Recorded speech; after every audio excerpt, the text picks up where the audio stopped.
They needed me to compose a proof of the evil nature of woman. It was an indictment of the female nature, drawing on any source from Western civilization going back in time. Her job was to find the worst examples of material that at a certain time had been used in witch hunts, for instance, and all the negative things that have been said about women, which is not so easy to find because there are a few, of course, horrific examples where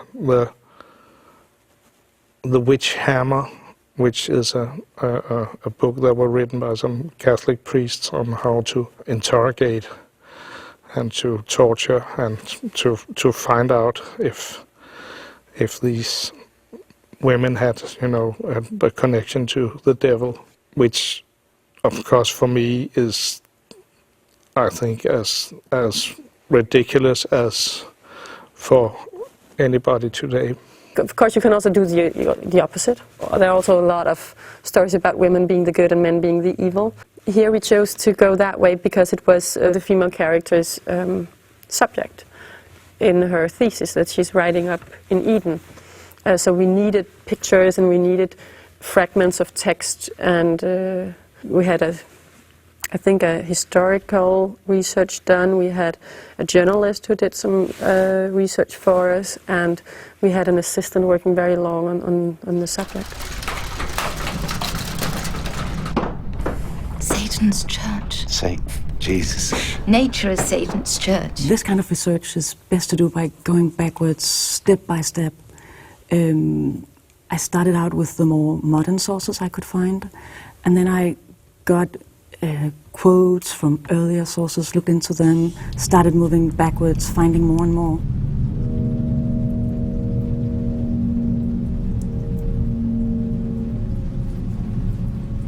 The surprising thing was that when you start moving backwards in time, you find that the modern texts are actually, they echo the earlier texts.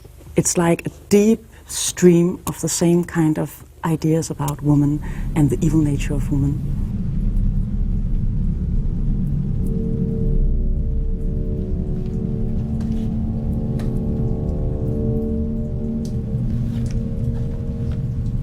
Women do not control their own bodies.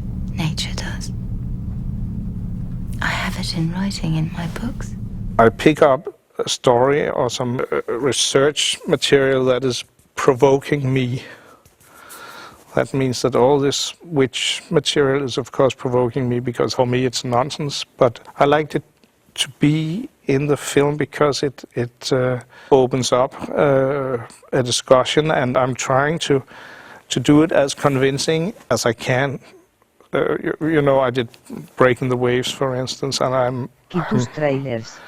don't believe that there will be bells in the sky, and I don't believe that you can kind of fuck your way to heaven or create miracles. I don't believe in that, and that was a provocation because I am, or it was anyway, very atheistic, and then it was interesting to take these things up again, and the same with the witch side of the women. It was a provocation to myself that I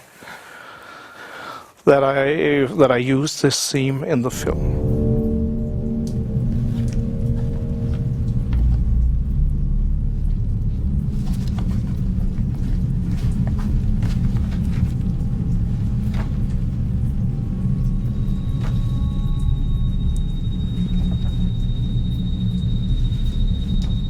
You can also interpret this thesis that she is working on and her being evil as her having read all this material, taking all this in as we as women have for thousands and thousands of years, and that somehow it's in me. I'm a chauvinist, 90%. You are, everybody is, because it's in us, and I think it can be seen as a picture of that. Of her being, or having absorbed all this these theses about women being evil and these writings about women's sexuality being evil, and because she has such a big guilt about what happened, she absorbs it that way. Hit me. What? Hit me so it hurts. No. Hit me, please. No. I have an idea that women are more scared about their sexuality than men. Maybe it's not true, but that was anyway the thesis again that I used in the film. If human nature is evil, then that goes as well for the nature Of the women. Very many of these, even old sources, agree that the woman is a pure piece of nature. Woman is ruled by impulse, by instinct, and by desire. And this is beyond her rational control. She is complete nature and linked to nature. So to some degree, you have to say that, well, there is a kernel of truth. Indeed, woman is in some ways unknown to herself. A woman's body is beyond her own control. She swells with water, and she bleeds, and she conceives, and she gives birth. And this is not something that is done by decision. It is her body driving her. So the step is very short from that to saying that all this natural force, it's uncontrollable, therefore woman is uncontrollable. The literature that you used in your research was about evil things committed against women, but you read it as proof of the evil of women? It would be ridiculous to say that women are more evil than men. I don't think so.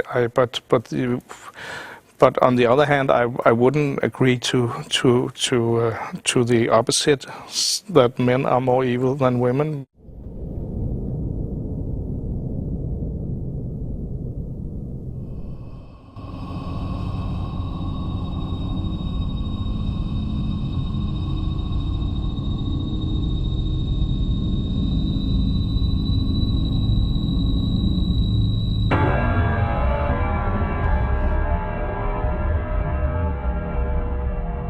Clearly there was a naturalistic level, which is a naturalistic semi-documentary, or as close as you can make documentary in a building that's wrapped up in black plastic, and daytime is meant to be night and whatever, but you know what I mean. Naturalism. Eden was the catalyst that triggered your fear.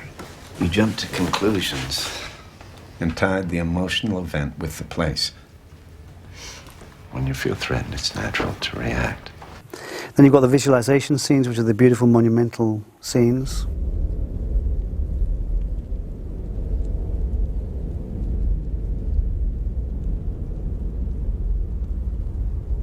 There are also anxiety montages, which is something developed out of our pre-production, and I eventually found these lenses that have been used on other films called lens babies, which are actually a cheap, but I think really organic way of messing the image up and breaking down the focus levels, but getting images into a more deconstructed, decomposed, abstract area, but you can still control where you want the viewer to look.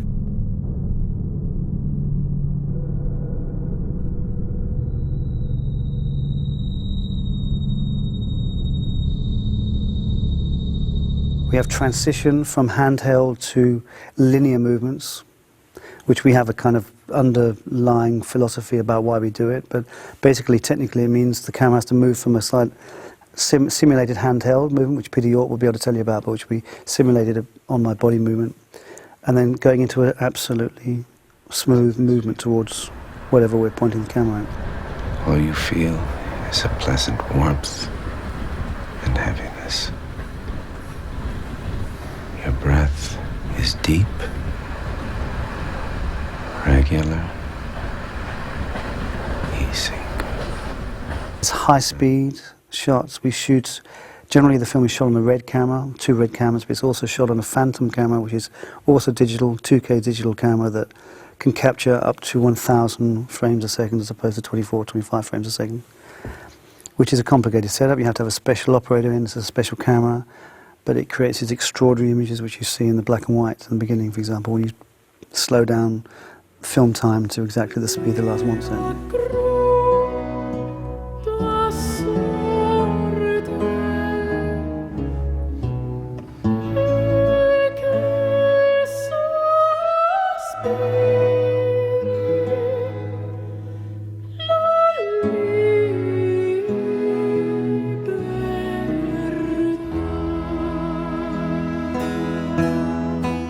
Well, just as Lars has worked many times with Anthony Mantle before, he's also worked almost every time on every film.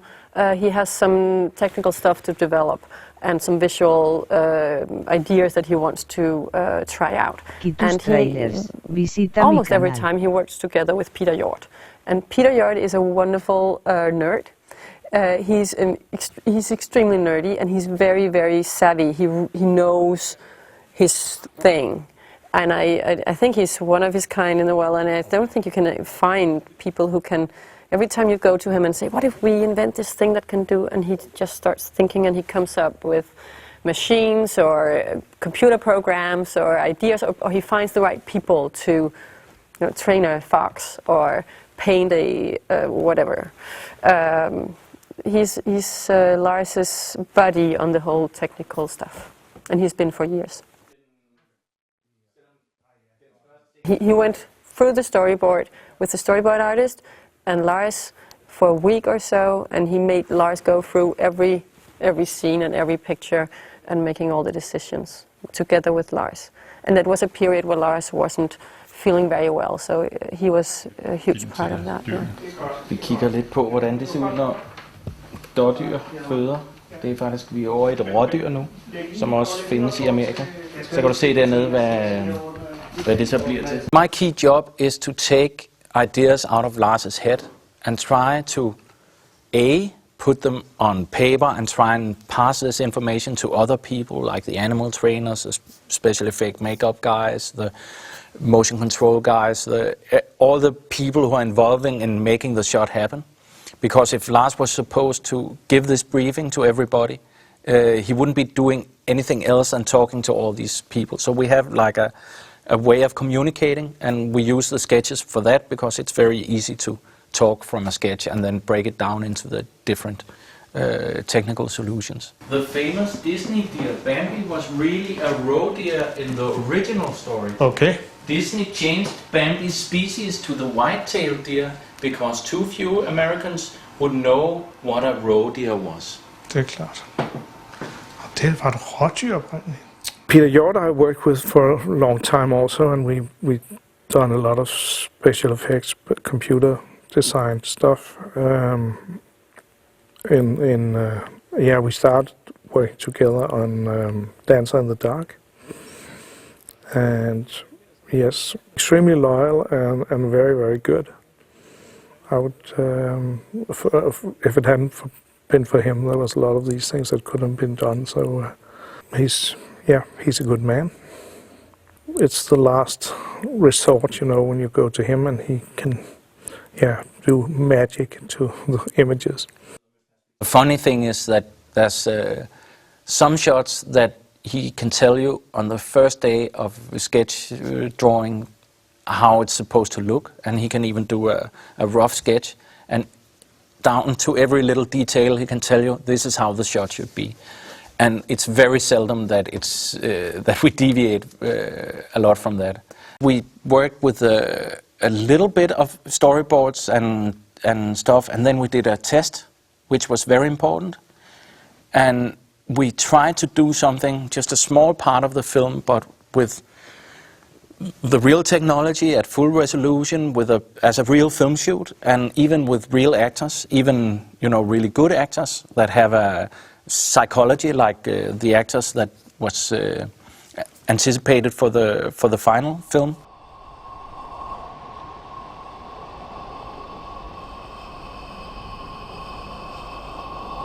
For the test, we also did some ultra high-speed shooting, and we found out what the challenges of that were. One of them being lighting and having enough power for all the lights.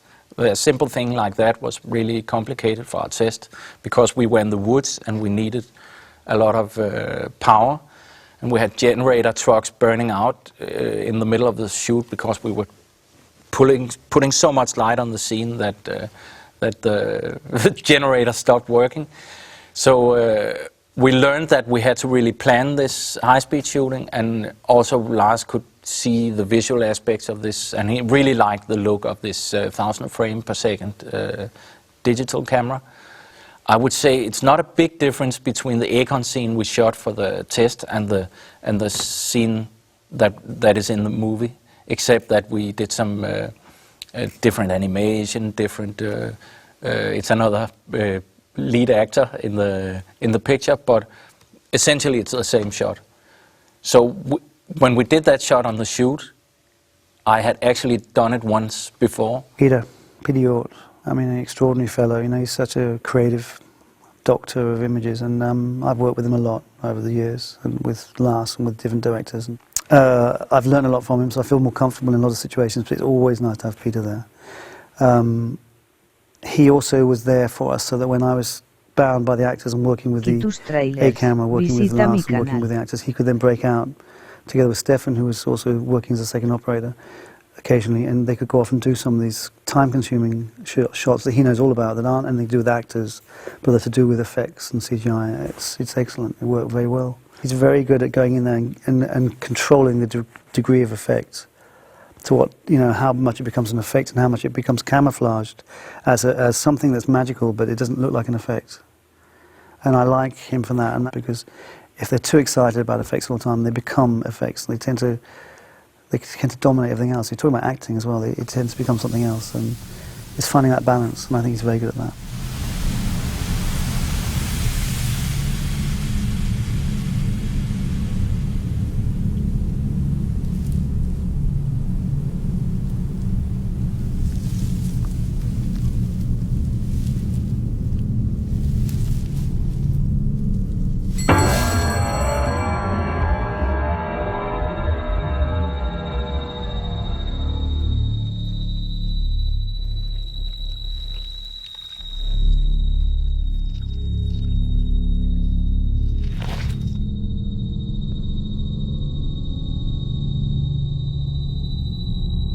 Chaos reigns.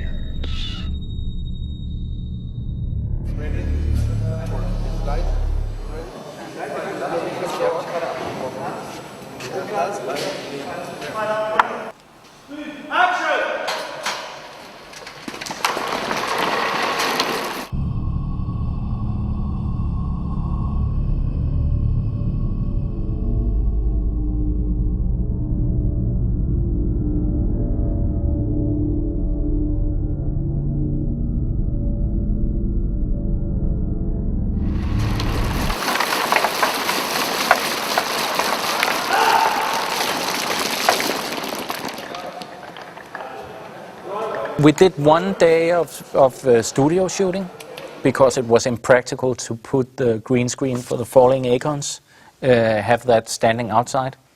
That's one of the things we learned from the test, that a big green screen can be a challenge to handle outside if you have to light it and so on. And also we did this shot with a naked man on a green screen and some other small elements. So we did a little bit of studio shooting, but on the stage we did only 1 day of work, and I would say normally for a film like that it would have been, for a movie like Mandalay we did almost 2 weeks of just visual effects shooting on the stage. So to do just 1 day of shooting and then the rest on the real location was really nice.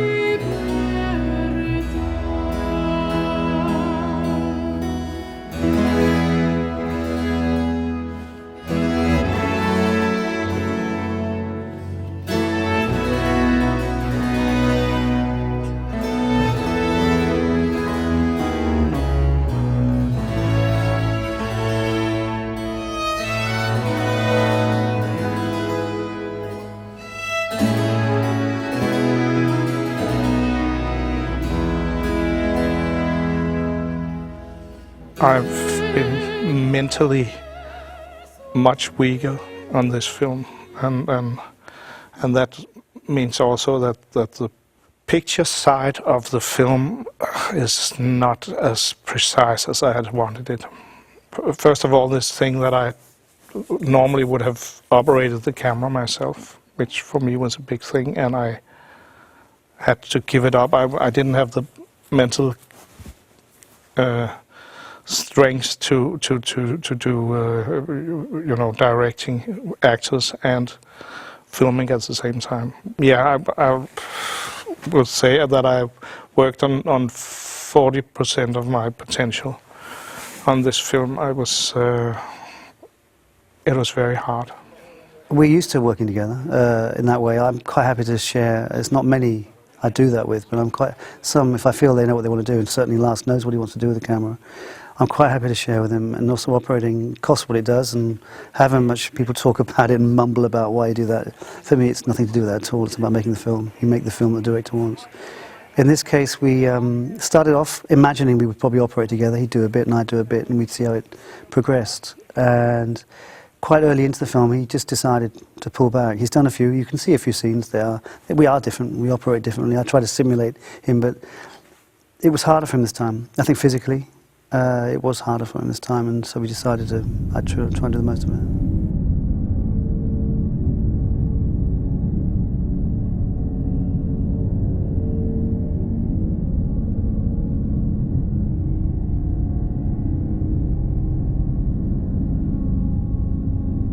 Always the same with Lars. He'll have an idea that may seem simple, or that's great, why didn't we think of that before? And it's quite concise and clear what he wants. And then when you start to develop it, and together with people like Peter Hjort or Stefan or the people that support me, and together we sit down and try and work out how to do it, invariably his ideas need really sophisticated solutions. But that's the fascinating thing about it.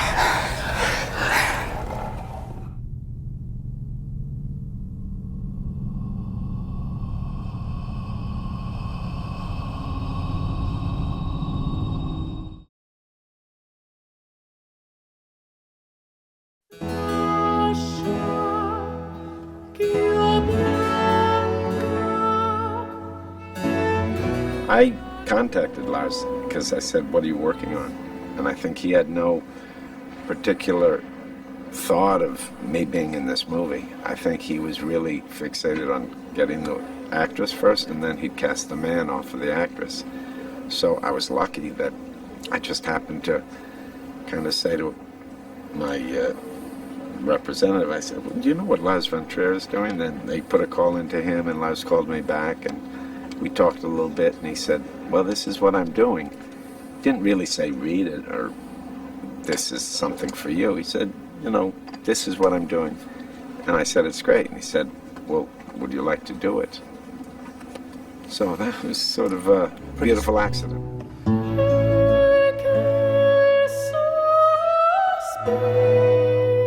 He's entertaining, he's bright.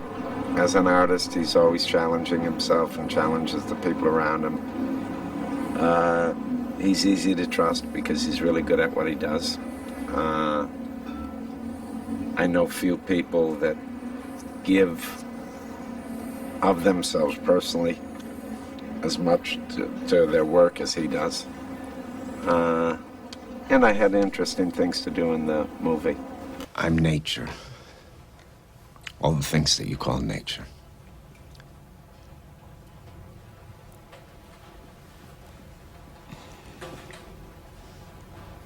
Okay, Mr. Nature. He guided everything, not just as it was one of those weird situations, not only as the director, but he was the director and the muse kind of at the same time, because who he is and how he was acting and how he was, bearing up impacted on the film every day. Mm. And he was in a place where things were still volatile, so that I think that colored the approach.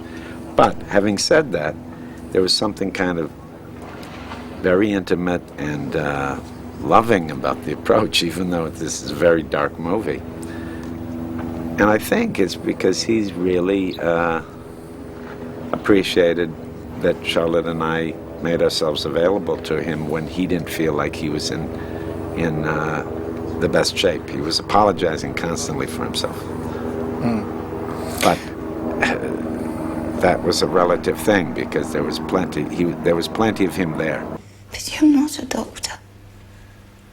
No, I'm not. And I'm proud that I'm not when I meet a doctor like him. There is nothing atypical about your grief. Charlotte said that the most difficult moments for her, or the most challenging moments for her, were not the ones where she was naked, but the ones where she was naked physically, you could say, but the ones where she was naked emotionally. Mm-hmm. Did you feel the same way with this film and these scenes? As an actor, for me, my job was slightly different because some of the times I had to drive the scenes because she's the one that in some of the scenes is distraught and is at the early in the story. I'm trying to help her, and we had quite wordy scenes that were quite long and quite verbal scenes, and they were like scenes in bed. We never worked out the actions or anything. We never quite knew where they were going to go.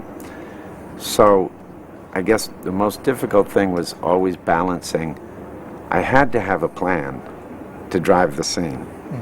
And because she's more a passive character in those scenes, I had to drive the scene, but also I didn't want to step on her, whatever she was doing.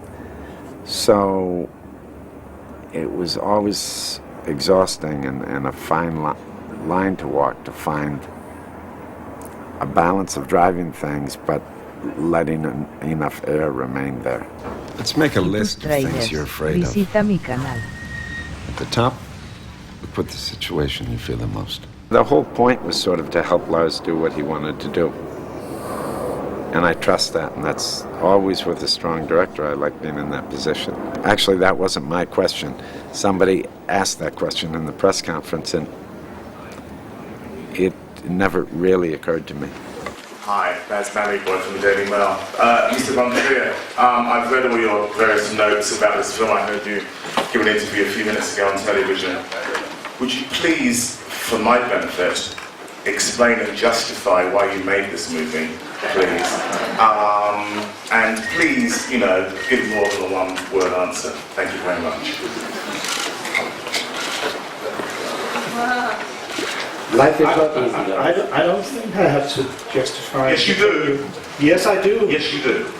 I think it's a very strange question that I have to excuse myself. I don't feel that. You are all my guests. It's not the other way around. That's how I feel. I like Lars's response very much, and I feel great affinity with it. And that was that there's nothing wrong. We aren't putting a gun to this guy's head to go to see the movie. Lars made this movie. He made it for himself. Of course he wants people to like it, but where his point of attention and his attention and intention is an internal one, and I feel the same way. I mean, I'm not a Martian. I always make things for myself, trusting that other people might like the things I like or might be interested in things I like. And if I discover something and there's something true or interesting about the discovery, other people will be interested in too. So I liked his response where he said, listen, you're my guests. And he said it in a very sweet way. I was shocked at the kind of this idea of having to account for yourselves. Some of the greatest art in the world is sort of useless. You got to be able to not be able to account for it, I think. And it's just very conservative and deadening to also have to describe what things mean. And that's kind of implied as well in that demand to justify what you're doing. It is what it is. I always feel most comfortable with it. We aren't pointing at something necessarily. It is what it is. It's a story. It's an interesting story. If it's evocative for you, if it gives you something, great. If it doesn't, what can I say? Then this film wasn't for you. All films can't be for all people.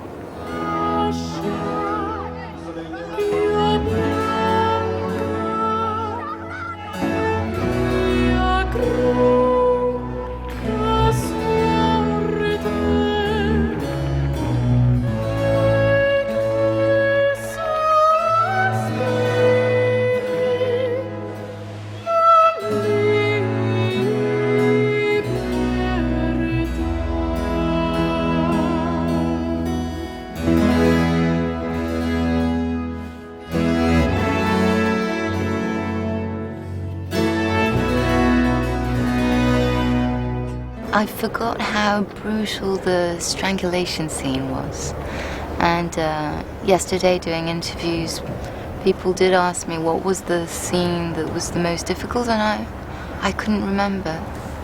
And that was really the most frightening thing at the same time, because it lasted for so long and it felt dangerous. So, and also, I remember Lars showing me strangulations on the internet before, and he really had a very strong vision of what he wanted, and he wanted the shot to last the longest possible. And I could see that the danger involved was a bit of spice, and that made me feel a bit awkward, but the excitement was still there. And also there was references that he didn't make, but that his producers and another friend of his made about the death scenes in his other films. And so I thought, ooh, I have to, this is a challenge, I have, and I didn't want the competition, so I didn't want to think about that. And anyway, it was painful to watch yesterday.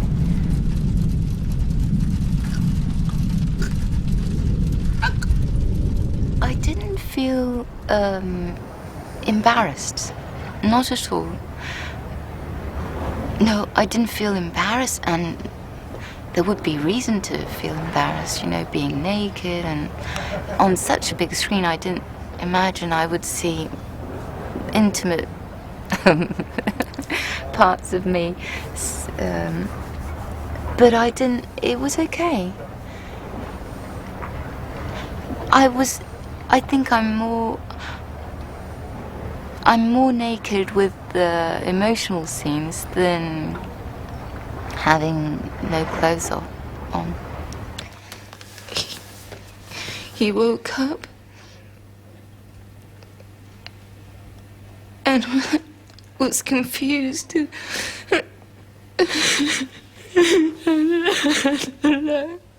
asked me to really trust him, also because of all the naked scene.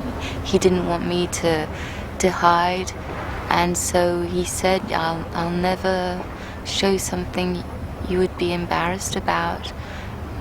And I did trust him. I couldn't have made the film without that trust, because I could completely let go. I know he was there to pick me up. I don't love you. I don't believe you! It was an environment that was quite scary in a weird way. Not the cabin. The cabin was scary because of the woods and all of that, but the hotel was for me terrifying because it had some... It was on a gulf. It was like nature, but nature of no interest. And I felt completely isolated there, and I think it was a good thing. Calmly. Just follow me. Do it with me. Inhale on a count of 5. In an obvious way, because of all the panic attacks, of course I referred to him, and I asked him what he went through to try and come the closest I could to those emotions, but I've never lived through a real panic attack, so I had no idea. That was for me the most scary thing to portray, because I didn't know what was truthful. I didn't know if it was too much or too little. So he was a real guide to the intensity and the physicality of it and the shaking, all of that. But more than that, it's true that I had the impression that he was living through all those scenes with me. Also his madness, and I never saw his violence, but I'm sure he has one. Well, the film is him, but yeah, the suffering of the character and also the nature. It's his vision. I find he's very, very, very close.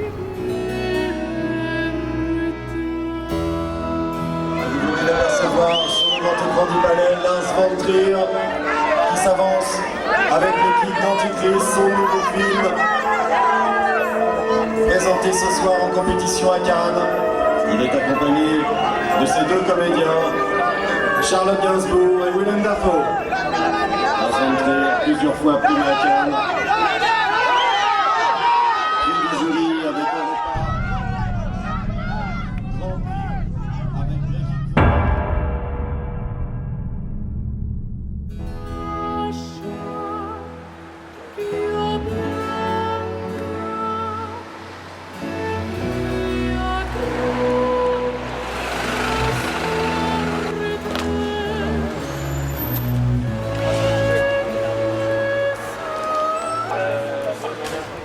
I never interested you until now that I'm your patient.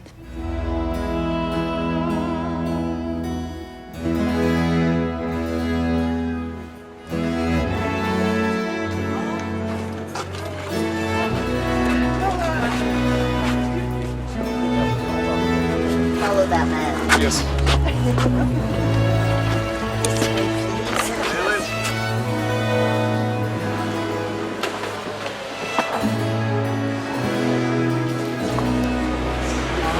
Still a strong personality. When he says he's shaky, I think he's very hard on himself, and this was so full of personal content for him. How's it going? Good? So now we go to what? Now we're going to go to the press conference. To the press conference in the For Parte. the protocol and the... Yes.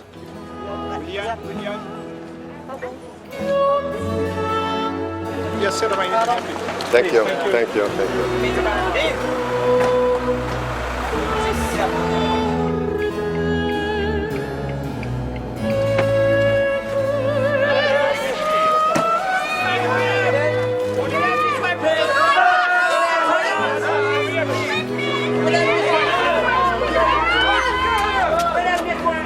Hello. Hello. Yeah, good to see Y tus trailers, visita mi canal.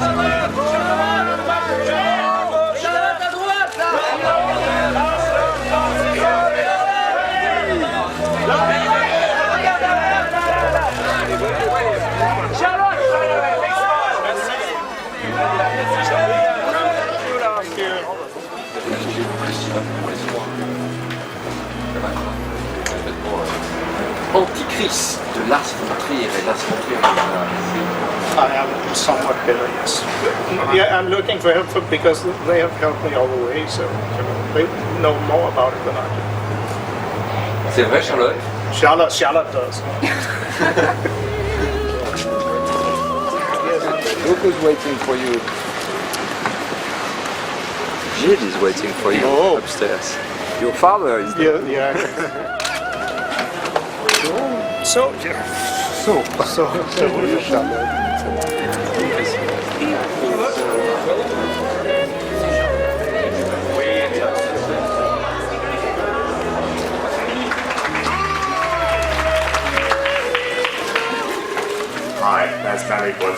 Mail. Mr. Von Trier, I've read all your various notes about this film. I heard you give an interview a few minutes ago on television. Would you please, for my benefit, explain and justify why you made this movie? I don't think I have to justify. Yes, you do. Yes, I do. Yes, you do. This is a Cannes Film Festival, and you brought your film here, and you have to explain why you made it. Please do so. Thank you. Don't have very much to say. I don't feel. I think it's a very strange question that I have to excuse myself. I don't feel that. You are all my guests. It's not the other way around. That's how I feel it. It's the hand of God, I'm afraid. And I am the best film director in the world.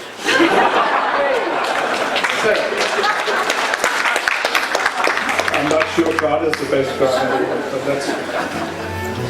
I'm afraid I'll just there, gentlemen and ladies. Thank you very much for being here.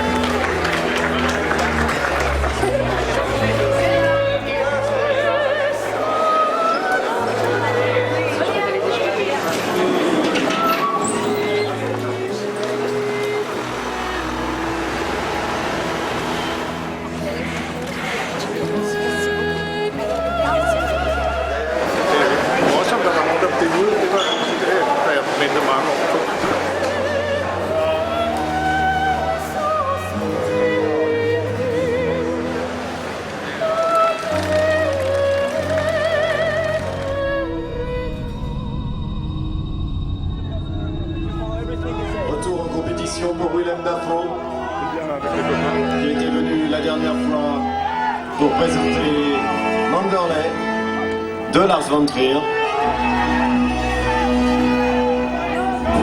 en 1990. Il était à Cannes avec David Lynch pour Sailor et Lula, qui avait remporté la Palme d'Or.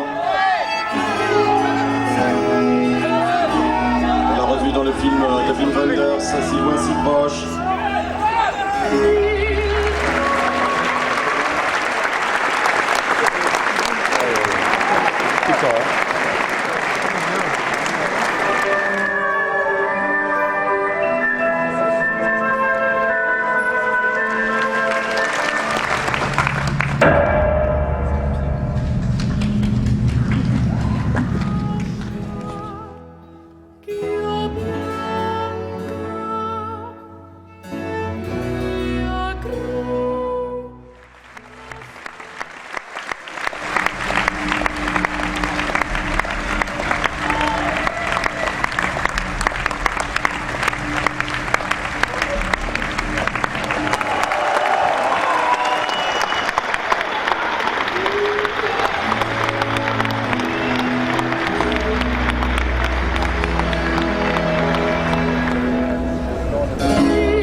I work for myself and I do this little film that I'm now kind of fond of, and I haven't done it for you or for an audience.